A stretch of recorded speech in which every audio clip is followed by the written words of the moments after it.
شیطان کو اللہ تعالیٰ نے جنت سے نکالا اور اس نے اللہ تعالیٰ سے اجازت بھی مانگی کہ اب میں جو ہے انسان کو گمراہ کروں گا، تو اس کو وہاں جو جس روایت میں آتا ہے اس میں اس طرح سے بیان کرتے ہیں کہ اس کو اجازت ملی کہ اب تم اپنے اور بھی اپنے ساتھ جو ہے ساری اپنی فوج لے جاؤ، اور اس کی تمام تر فوج، وہ گھوڑے پیادے ساری چیزیں، وہ ساری کی ساری لے کر کے پھر وہ انسانوں کے اوپر حملہ وار ہوتا ہے، اور یہ ساری کی ساری اٹھا کے اللہ تعالیٰ بند کر دیتے ہیں اس کو۔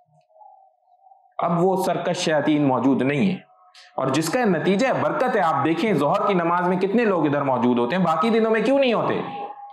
کیا ظہر کی نماز نہیں ہوتی؟ نماز تو ہوتی ہے، لیکن ہر کے ساتھ وہ پھر رہے ہوتے ہیں، خود بخود ہی انسان برائیوں سے رکا ہوا ہے، ایک کثیر عوام جو ہے وہ رکی ہوئی ہے۔ سرکش تو کچھ انسان بھی ہے نا، وہ تو کھلے ہیں، ابھی بھی کھلے رہیں گے، شیاطین کو جکڑا ہے، سرکش انسان بھی ہیں، ان کو چھوڑیں۔ تو یہ اللہ تعالیٰ نے بہت کرم والا معاملہ کیا، ان شیاطین کو اٹھا کے بند کر دیا۔ اب اس سے آگے آ جائیں، اسی طرح صحیح بخاری کی ایک اور حدیث، اللہ کے رسول صلی اللہ علیہ وسلم نے ارشاد فرمایا، جو شخص ایمان اور یقین اور ثواب کی امید سے رمضان کے روزے رکھ لے تو اس کے وہ تمام گناہ معاف کر دیے جاتے ہیں جو پہلے کر چکا ہے۔ اللہ اکبر، اللہ اکبر، یہ کتنی بڑی بات ہے۔ تھوڑا سا ذرا سا سوچیں، اپنے اس گریبان میں جھانکیں، کیا گناہ نہیں سرزد ہوئے ہم سے؟ اور کیسے کیسے گناہ نہیں سرزد ہو گئے جانے انجانے میں؟ تو یہ وہ مہینہ آ گیا جب اللہ تعالیٰ نے کہہ دیا کہ اب ایمان کے ساتھ، ثواب کی نیت کے ساتھ صرف روزے رکھ لو، تمہارے پرانے گناہ معاف کر دیے جائیں گے۔ یہ کوئی عام چیز نہیں ہے، یہ ویسے میں آپ کو بتا دیتا ہوں، یہ ایسا نہیں ہے کہ اب اگلے بار دوبارہ گناہ کر لیں گے تو اگلے جو روزے آئیں گے تو اب وہ پرانے کے معافی کا ذریعہ بن جائیں گے۔ نہیں نہیں نہیں، یہ غلط انڈرسٹینڈنگ ہے۔ یہ ڈیولپمنٹ ایسی کر دیتے ہیں کہ اگلے سال کے گناہ ہی چھوٹ جاتے ہیں، اگلے سال گناہ ہی نہیں ہو پاتے، اس سے اگلے سال اور نہیں ہو پائیں گے، اور اس موقع پہ پہنچ جائے گا جہاں پاک زندگی گزارنا سیکھ جائے گا۔ تو یہ اس کی دوسری زبردست قسم کی خصوصیت ہے، اس کو سمجھنے کی، اس پہ عمل کرنے کی ضرورت ہے۔ اسی طرح اور آگے آ جائیں، دوبارہ صحیح بخاری کی ایک اور حدیث، رسول اللہ صلی اللہ علیہ وسلم نے فرمایا، جو شخص اللہ کی راہ میں ایک دن روزہ رکھتا ہے تو اللہ جل شانہ اس کا چہرہ جہنم سے 70 سال کے فاصلے تک دور کر دیتے ہیں۔ یہ آٹومیٹک ہے، آٹومیٹک۔ انسان کے اعمال ایسے ہوتے چلے جائیں گے کہ وہ جہنم سے دور ہوتا چلا جائے گا، اور موقع آ جائے گا کہ اب اس کے لیے تو صرف جنت ہی ہے، جہنم کا تصور نہیں ہے۔ مگر یہ کون سے روزے ہیں؟ یہ وہ روزے نہیں ہیں میرے بھائی جو عموماً ہم لوگ رکھ جاتے ہیں۔ یہ میں بڑے خطرے کے ساتھ آپ کو یہ بات بتانے والا ہوں اس وقت۔ تو میں دوبارہ آپ کے سامنے سنن ابن ماجہ کی ایک حدیث پیش کرتا ہوں۔ رسول اللہ صلی اللہ علیہ وسلم نے ارشاد فرمایا، بعض روزہ دار ایسے ہوتے ہیں کہ ان کو روزے سے سوائے بھوک کے کچھ نہیں ملتا، اور بعض رات کو قیام کرنے والے ایسے ہوتے ہیں کہ ان کو رات کی بے خوابی کے سوا کچھ نہیں ملتا۔ انا للہ و انا الیہ راجعون۔ مطلب روزہ رکھا، اتنی محنت کی اور حاصل کچھ نہیں ہوا، راتوں کو سوتے سے جاگے، نمازیں پڑھی، حاصل کچھ نہیں ہوا۔ اب اس وقت تو موضوع روزے کا ہی ہے، تو روزے کے ہی اوپر اگلی حدیث بھی بتا دیتا ہوں یہ کیا ماجرا ہے۔ تو صحیح بخاری کی حدیث نمبر 1903، رسول اللہ صلی اللہ علیہ وسلم نے ارشاد فرمایا، جو شخص جھوٹ اور بیہودہ باتوں اور اس پر عمل کرنے سے باز نہیں آتا تو اللہ تعالیٰ کو اس کے کھانے پینا چھوڑنے کی کوئی ضرورت نہیں ہے۔ جھوٹ بولنے سے باز نہیں آتا، بیہودہ حرکتوں سے، بیہودہ باتوں سے باز نہیں آتا، تو اب بھوکا رہنے کا کوئی فائدہ نہیں ہے، اس سے بہتر ہے کھاؤ پیو، گھومو پھرو۔ تو جب اس کا اصل مقصد پہلے جہاں نازل ہوئی، یہ آیت نازل ہوئی، روزہ فرض ہوا، بتایا گیا کہ روزہ فرض ہوا تمہارے اوپر تاکہ تم متقی اور پرہیزگار بنو۔ جب تاکہ والا کام ہی نہیں کرنا تو پھر یہ کرنے کی کیا ضرورت پڑ گئی ہے بھائی؟ اور آج کے دور کی خطرناک حالت کیا ہے کہ انشاءاللہ میں آپ سے چلتے ہوئے آگے جب اس کے اوپر پریکٹیکلٹی پہ بات کریں گے تو دیکھتے ہیں کہ کس طرح سے ہے۔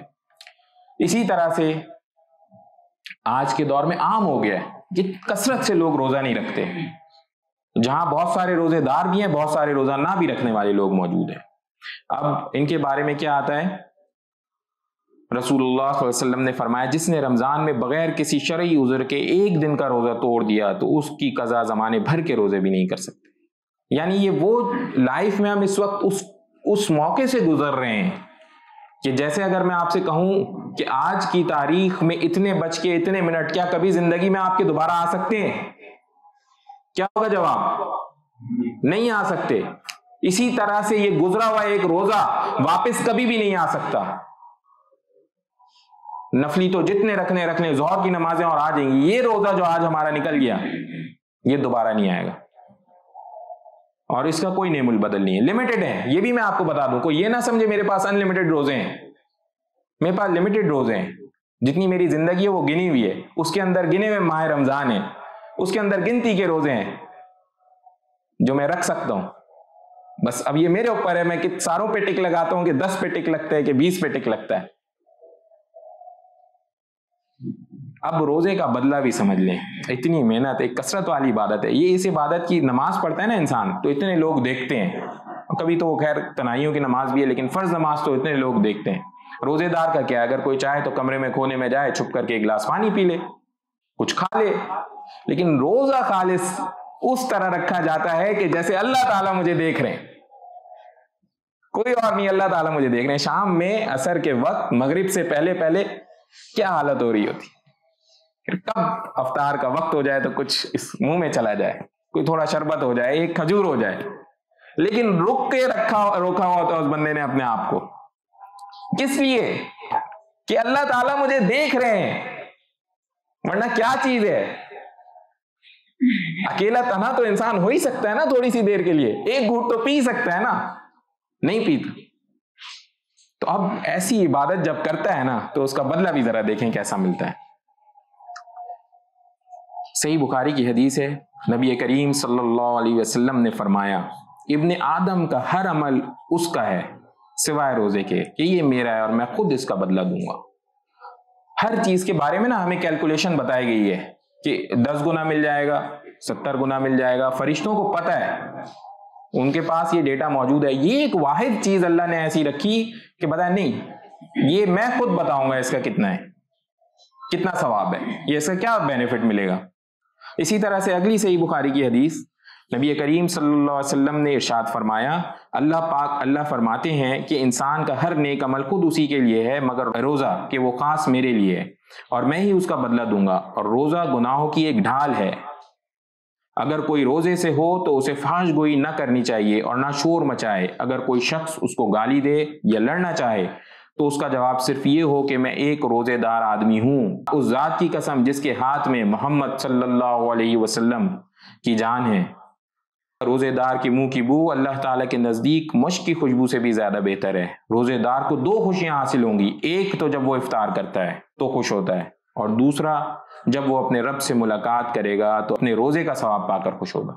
دیکھیں یہ مکمل ایک حدیث صحیح بخاری میں موجود ہے. پتہ بھی چل گیا کیا کرنا ہے کہ اگر کوئی بدتمیزی کرے تو کیا کرنا ہے. ساتھ میں مگر بڑی مزے کی جو 2 باتیں پتہ چلی نا وہ کیا تھی. ایک پہلی بات تو یہ کہ واقعی اس کو خوشی ملتی ہے جب وہ روزہ کھولتا ہے. ملتی ہے نہیں؟ ملتی ہے نہیں؟ اور ایک وہ جب وہ اب اللہ سے ملاقات کرے گا، اور یہ اصل موقع.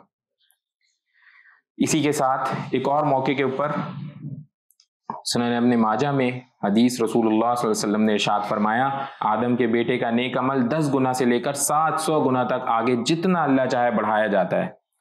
اللہ تعالیٰ نے فرمایا روزہ اس سے مستثنا ہے. یعنی اس کیلکولیشن سے روزہ جو ہے وہ روزہ ایلیجبل نہیں ہے اس کیلکولیشن کے اوپر، کیونکہ وہ میرے لیے ہے اور میں ہی اس کی جزا دوں گا. الحمدللہ رب العالمین.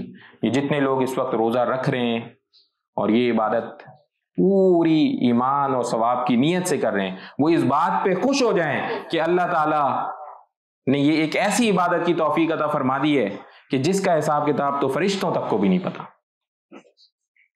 الحمدللہ رب العالمین. اب کچھ کرنے کے کام ہے. روزہ تو رکھنا ہے، بالکل ٹھیک ہے، رکھ رہے ہیں الحمدللہ، لیکن اس مہینے میں کچھ کرنے کے کام ہے. اور کرنے کے کام کے لیے ہمارے پاس سب سے بڑی اگزامپل کس کی ہے جی؟ زور سے بولے نا، کس کی ہے؟ رسول اللہ صلی اللہ علیہ وسلم کی زندگی ہے. تو دیکھتے ہیں کہ ان کا عمل کیا رہا ہے اس مہینے کے اندر.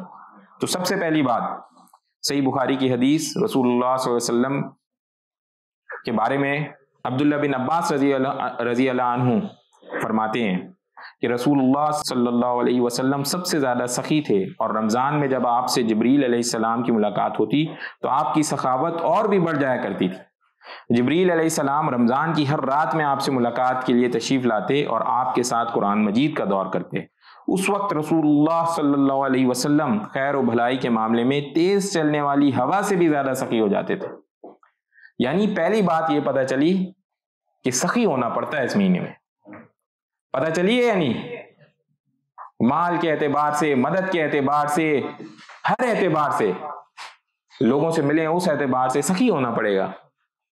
دوسرے نمبر پہ نبی کریم صلی اللہ علیہ وسلم نے فرمایا 3 آدمی ایسے ہیں جن کی دعا رد نہیں کی جاتی. ایک عادل حکمران کی، دوسرا روزے دار کی دعا افطار کے وقت، تیسرا مظلوم کی بد دعا یا مظلوم شخص کی دعا. تو روزے دار کی افطار کے وقت کی دعا رد نہیں ہوتی. ہاں بھئی، کوئی بندہ ہے ادھر بولے کہ جی مجھے تو ابھی اس وقت کوئی حاجت ہی نہیں ہے، وہ ہاتھ اٹھائے. میرا اللہ تعالیٰ نے اتنا مکمل کیا، وہ کوئی ضرورت ہی نہیں اس دنیا میں ہے. کوئی ہاتھ اٹھائے؟ کوئی ایک بھی ہاتھ اٹھانے والا موجود نہیں ہے. اچھا، وہ ہاتھ اٹھائے جو اتنی محنت سے روزہ رکھتا ہے اور افطار کے وقت دعا کے لیے بھی ضروری ہاتھ اٹھاتا ہے، وہ ہاتھ اٹھائے. بھائی سچا ہاتھ اٹھانا ہے.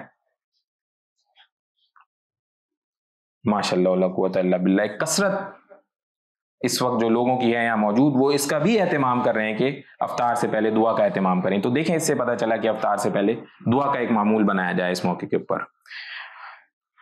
تیسری اور اہم چیز لیلۃ القدر. اب یہ دیکھیں، جو لیلۃ القدر ہے نا، اس کے بارے میں قرآن میں نازل ہوتا ہے کہ یہ 1000 مہینوں سے افضل رات ہے. 1000 مہینوں سے افضل رات.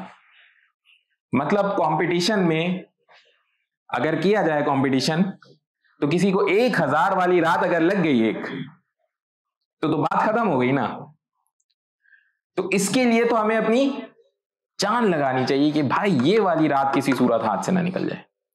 تو اس رات کی تیاری جو ہے نا، وہ ابھی سے شروع کر لینی چاہیے کہ جب آنے والے پلاننگ ہونی چاہیے نا مائنڈ میں.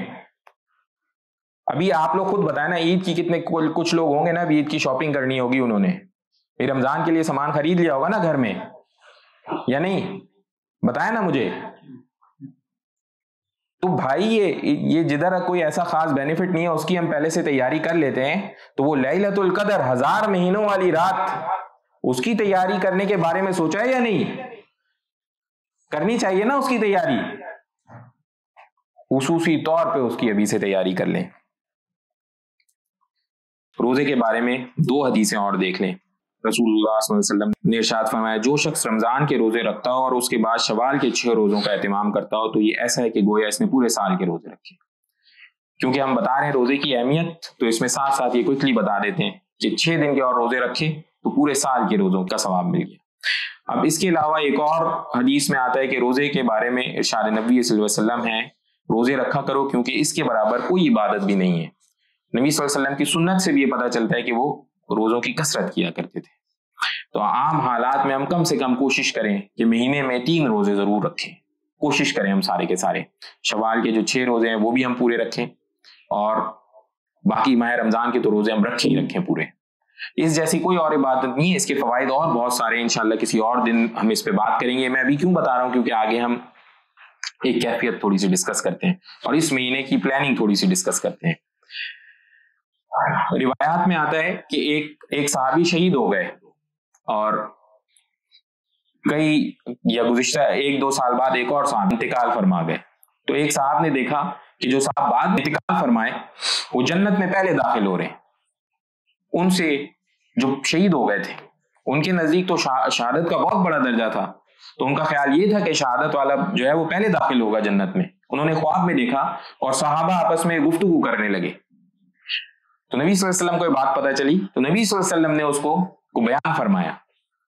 تو کیا تم دیکھنے والے یہ نہیں دیکھتے کہ اس کو اتنے سال کے روزے اضافی مل گئے؟ اس کو اتنے سال کے روزے اضافی مل گئے. تو دیکھیں جن لوگوں کو اللہ تعالیٰ نے اس وقت صحت کے ساتھ زندگی عطا فرمائی ہوئی ہے اور روزے رکھ سکتے ہیں, وہ اس کا پورا فائدہ اٹھائیں. یہ واضح رہے کہ ایک ایک روزہ ہمارے لیے بے انتہا قیمتی ہے. اب اس وقت ہماری کیفیت کیا ہے, ہم کیا کر رہے ہیں؟ آفس کا ٹائم تو کم ہو گیا نا الحمدللہ. ٹیکنیکلی اگر دیکھا جائے تو پورے پاکستان میں مسلمانوں کے اوپر اللہ تعالیٰ نے خصوصی کام کیا ہوا ہے. پوری دنیا میں واحد وہ قوم ہے جو پورے مہینے کے لیے اس کے اوپر معاملات آسان ہو جاتے ہیں. پوری دنیا میں کھانے پینے والے لوگ تو سارے ہی ہیں نا, زندہ تو سب ہیں. یہ وہ قوم ہے جس کے اوپر ایک مہینہ ایسا گزرتا ہے کہ جس کے اوپر کام کم کر دیا جاتا ہے, کھانا لیکن پورا ملتا ہے. کسی کا کھانا کم, یہ دوسری مزے کی بات ہے کہ اس مہینے میں کھانا بھی بڑھا دیا جاتا ہے الحمدللہ. یہ کون سی بات ہے, ورنہ کام کم کرو کھانا زیادہ مل جائے. تو اس مہینے کام بھی کم کیا جاتا ہے, کھانا بھی بڑھایا جاتا ہے. یہ بھی حدیث ایک موجود ہے کہ مومن کے رزق میں اضافہ کر دیا جاتا ہے اس مہینے میں. اچھا لیکن اب ٹائم بھی کم کر دیا, رزق بھی دے دیا, تو ٹائم بچ گیا نا. تو اب اس ٹائم کا ہم نے کیا کرنا شروع کیا, یہ ذرا سا دیکھیں. ہم نے کیا کرنا شروع کیا اس ٹائم کا؟ ٹی وی شوز دیکھنا شروع کر دیے نہیں؟ شروع کر دیے نہیں؟ بتائیں نا کھل کے. بہت سارے کچھ لوگ ہیں جی نہیں کہہ رہے ہیں صاحب, اور کچھ جانتے ہیں کہ ہاں بھائی یہ ہو گیا ہے. اچھا فیس بک, ٹویٹر, واٹس ایپ, ٹک ٹاک, اب تو ٹک ٹاک بھی ہے. ٹائم بچ گیا ہے نا, اللہ تعالیٰ نے ٹائم میں اضافہ فرما دیا کہ چلو بھائی تمہیں وقت دیا گیا ہے, اسپیشل مہینہ چل رہا ہے. تو ہم نے کیا کہا, آ جاؤ جی سوشل میڈیا شروع کرتے ہیں. بہانوں سے ادھر پہنچیں گے. گئے تو تھے اسلامی چیز ہی سیکھنے, ابھی نکل گئے کہیں اور. ذرا دیکھیں تو دھرنا بھی لگا ہوا ہے, دیکھیں تو کوئی اور کام بھی ہو رہا ہے. نکل گئے نا نہیں کچھ لوگ شاپنگ. اچھا کچھ نے کہا کہ وہ بھائی یہ تو بڑا اللہ تعالیٰ کی طرف سے کرم نوازش ہو گئی, اور کرکٹ شروع کر دیتے ہیں. آج کوئی پوچھنے والا نہیں, ہمارے پاس عصر کے بعد تو ٹائم ہی ٹائم ہے, کرکٹ کھیلتے ہیں. کچھ نے کہا فجر کے بعد کرکٹ کھیلتے ہیں. کچھ نے کہا میچز ہو رہے ہوں میچ لگاتے ہیں, سیریز چل رہی ہے بہترین, وہ تو ورلڈ کا بیسٹ بیٹسمین ہو گیا ابھی تو او ڈی آئی, چلو اس کی بیٹنگ ذرا ایک دو بار تو دیکھیں کیا شاٹس کھیلے ہیں اس نے. او ہو ہاں بھائی شروع ہو گیا نہیں, بتائیں نا کھل کے.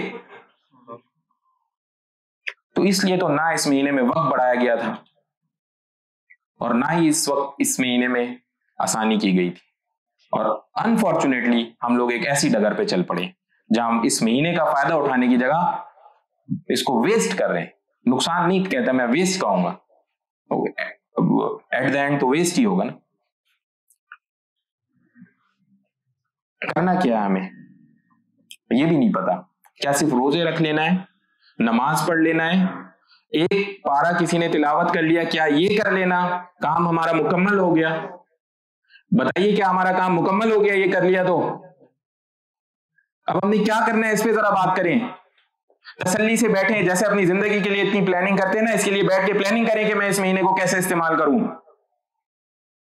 یہ اللہ تعالیٰ نے میرے ساتھ خصوصی معاملہ کیا ہے, اس کی فل یوٹیلائزیشن کیسے کی جائے, اس پہ بیٹھیں, تسلی سے بیٹھیں کہ میرے پاس یہ وقت بچا. اچھا آفس میں کیا کروں, آفس کا کیا معاملہ ہے. کام کو کوشش کریں, ضروری ترین کام کریں, اور باقی کاموں میں ادھر بھی کوشش کریں کہ بھئی ذرا ہم رمضان کے بعد کرتے ہیں انشاءاللہ. اور اس وقت نہ جان لگانے لگ جائیں کام کے اوپر. تو یہ وہ ٹائم ہے جدھر بیٹھ کے آپ کو پلاننگ کرنی چاہیے. پلاننگ کریں کہ میں کیسے اس کو اور زیادہ خوبصورت کروں, اس مہینے کو کیسے اس کا فل بینیفٹ لوں. اچھا ابھی آپ سچ بتائیں, کل پتا چل جائے آپ لوگوں کو عید کے بعد جو کمپنی والے جو ہیں وہ پکنک کے اوپر جا رہے ہیں ایک دن کے لیے, تو کیا کیفیت بن جائے گی. وہ بھائی اچھا وہ والا بیٹ لے لو, وہ والی بالیں لے لو, اس بس کا انتظام کر لو, اس جگہ جانا ہے, اتنے سے اتنے بجے ہم یہ کیا کریں گے, اتنے سے اتنے بجے یہ کیا کریں گے, یہ والے کپڑے رکھنے, کھانے میں یہ لے کے جائیں گے, صبح کے وقت دوپہر میں یہ کریں گے, رات کو وہاں سے لے کر کے آئیں گے. ہوگا یا نہیں ہوگا؟ 4 فورمز کے اوپر بھی جا کے پوسٹ کریں گے, بتاؤ ادھر کون سی جگہ سب سے اچھی ہے, بتاؤ ادھر گھومنے کا معاملہ کون سا سب سے اچھا ہے. انا للہ و انا الیہ راجعون.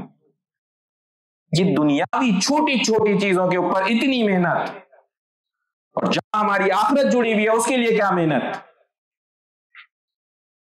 اس کے لیے کیا پلاننگ, اس کے لیے کتنی قوت.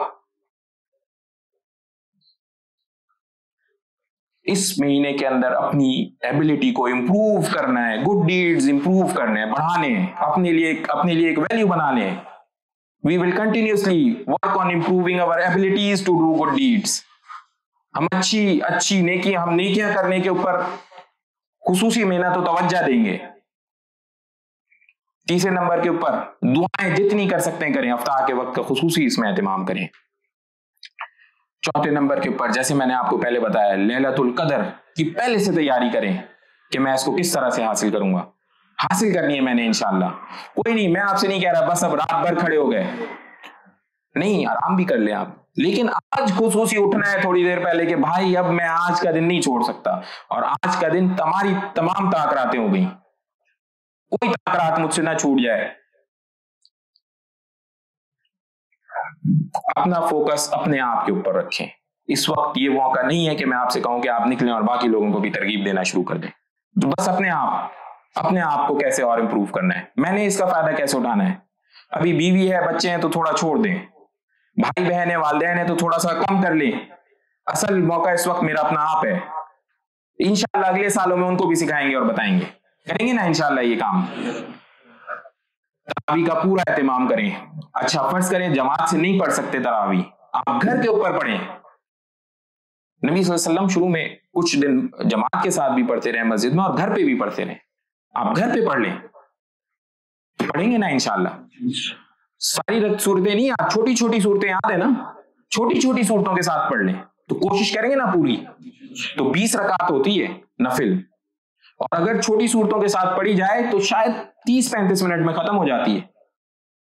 تو رات کو جاگنے والوں میں, عبادت کرنے والوں میں ہم شمار ہو جائیں گے انشاءاللہ. تو کریں گے نا انشاءاللہ. تہجد کا اہتمام کریں. تہجد, اب کتنے لوگ سحری کے لیے اٹھتے ہیں, سو کر دوبارہ اٹھتے ہیں سحری کے لیے, ہاتھ اٹھائیں بھائی. اب مجھے سچ بتائیں کتنے لوگ ہیں اس وقت اٹھ کے 2 نفل کا اہتمام کر لیتے ہیں. دیکھیں بہت تھوڑے سے لوگ رہ گئے. اب اٹھنا تو ہے ہی, چلو ہر 15 منٹ پہلے اٹھ جاتے. وضو تو اتنی دیر اس میں بھی کرنا ہے, ابھی بھی کرنا ہے, دو نفل اور پڑ جاتے.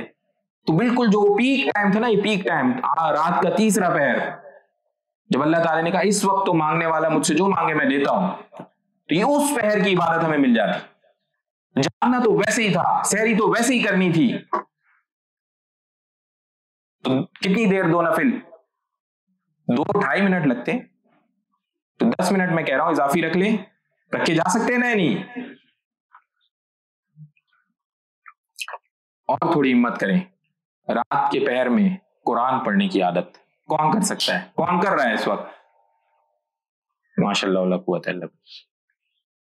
تہجد سے تھوڑی دیر اور پہلے پڑھ بیٹھ کر کے ہم تھوڑا سا قرآن کی بھی تو تلاوت کر سکتے ہیں. دن بھر میں کون لوگ کر رہے ہیں, ہاتھ اٹھائیں. او بھائی ادھر ابھی کچھ لوگوں نے ہاتھ نہیں اٹھایا ہوا, بھئی یہ اس کی خصوصی اہتمام کریں. دیکھیں وقت کم کر دیا گیا ہے, کام کم ہو گیا ہے, ہوا ہے نا نہیں, 2 گھنٹے تو شفٹ کم سے کم ہو گئی ہے, کم سے کم بھی 2 گھنٹے تو کم ہو گئے ہیں, اور اس کے علاوہ کتنی ساری اور ایکٹیویٹیز بھی زندگی سے کم ہو گئی ہیں نا اس وقت, یا نہیں. کھا پی کم رہے تو بار بار کھانے کی ضرورت نہیں ہے, ہاتھ دھونے کی, واش روم جانے کی ضرورت نہیں ہے, تو ٹائم تو بچ گیا ہے. اب پھر بھی نہیں پڑھ رہے تھے, کیا بات ہوئی؟ تو رات کے کسی پیر تھوڑی سی تلاوت, چلیں 4-5 آیتیں پڑھ لیں.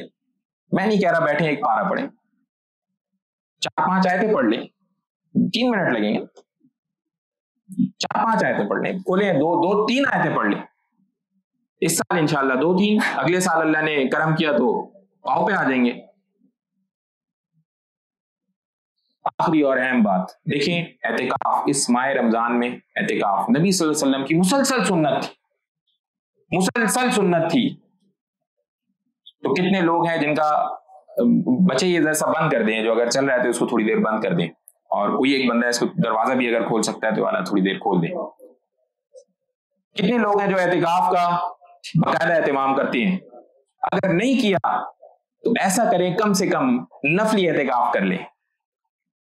1 دن کا, 2 دن کا کر لیں, 3 دن کا کر لیں, اور پوری اس نیت کے ساتھ کہ اللہ یکسوئی کے ساتھ میں بیٹھوں گا اور آپ کی عبادت کروں گا اور اس کو اپنے لیے نفع بخش بناؤں گا. کریں گے نا انشاءاللہ. 1-2 دن کا تو کیا جا سکتا ہے. میں کہہ رہا ہوں چلے نفل ہی کر لیں, نہیں کر رہے ابھی, سنت والا نہیں پورا ہو پاتا 10 دن کا, دوسری مصروفیات ہیں, کام ہے اور باقی معاملات, تو نفل ہی انشاءاللہ کرنے کی کوشش کریں گے نا. اب میں آپ سے اپنا سچا ایکسپیرینس شیئر کرتا ہوں اس مہینے کے اعتبار سے, اور بس یہ کر کے میں انشاءاللہ بات ختم کروں گا. دیکھیں, بہت میں نے کسی وقت ایک اللہ والے سے سنا کہ یہ مہینہ جو بڑا ٹریننگ پیریڈ والا مہینہ ہے, کہ اس مہینے میں اگر اچھی زبردست ٹریننگ کر لی نا تو اللہ تعالیٰ آپ کو پورے سال اس چیز کی توفیق عطا فرمائیں گے. میں نے ایسے ہی کیا, میں نے پوری نیت کے ساتھ جو ہے نا رمضان دل سے گزارا پورے, اور اللہ تعالیٰ سے خصوصی دعائیں مانگتا رہا, یا اللہ یہ جو معاملہ شروع ہو گیا یہ مجھے زندگی بھر یہ توفیق عطا فرمائے. اور میں نے اس کا اثر اپنی زندگی میں دیکھا. مگر آج ہم لوگ روزے یوں رکھتے ہیں کہ یہ مہینہ ہے, بس اس میں محنت کرنی ہے, اس میں کر لیا, باقی سال کی کوئی ایسی بات نہیں ہے. کرتے نا ایسے نہیں کرتے ہیں نا, نہیں, معاملہ تو الٹا ہونا چاہیے تھا. دعا اللہ تعالیٰ سے یہ کرنی تھی, یا اللہ مجھے اس مہینے میں توفیق عطا فرمائیے نا, مجھے پورے سال توفیق عطا فرمائے.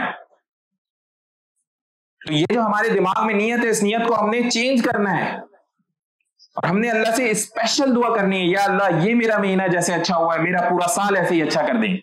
تو انشاءاللہ یہ نیت کریں گے نا, اور اسی نیت سے عبادتیں بھی ساری کریں گے نا انشاءاللہ, تو یہ اللہ تعالیٰ پھر آٹومیٹکلی آپ کو دینی اعتبار سے بھی پروگریسو کرتے چلے جائیں گے انشاءاللہ. دینی اعتبار سے بھی پروگریسو. اس بار ہو سکتا ہے نمازیں باجماعت کی توفیق مل جائے, اگلی بار ہو سکتا ہے تکبیر اولیٰ کی توفیق مل جائے. تو انشاءاللہ اللہ تعالیٰ سے دعا ہے کہ اللہ تعالیٰ جو کچھ بھی ہم نے اس موقع کے اوپر کہاں پڑھا سنا اس کے اوپر اس کو سمجھنے کی عمل کرنے کی توفیق عطا فرمائے. ایک چھوٹی سی دعا کر لیں, یا ارحم الراحمین یا ارحم الراحمین یا ارحم الراحمین, اللہم صلی علی محمد وعلی آل محمد, اللہم انی علی ذکرک و شکرک و حسن عبادتک یا رب العالمین. جو اس میں غلطیاں ہوئی محض اپنے فضل و کرم سے معاف فرمائے. یا اللہ ہمیں اس مہینے کا بہترین استعمال کر لینے کی توفیق عطا فرمائے. یا اللہ دنیا آخرت دونوں کے لیے خوب نفع بخش بنائے. سمعنا واطعنا غفرانک ربنا و الیک المصیر برحمتک یا ارحم الراحمین.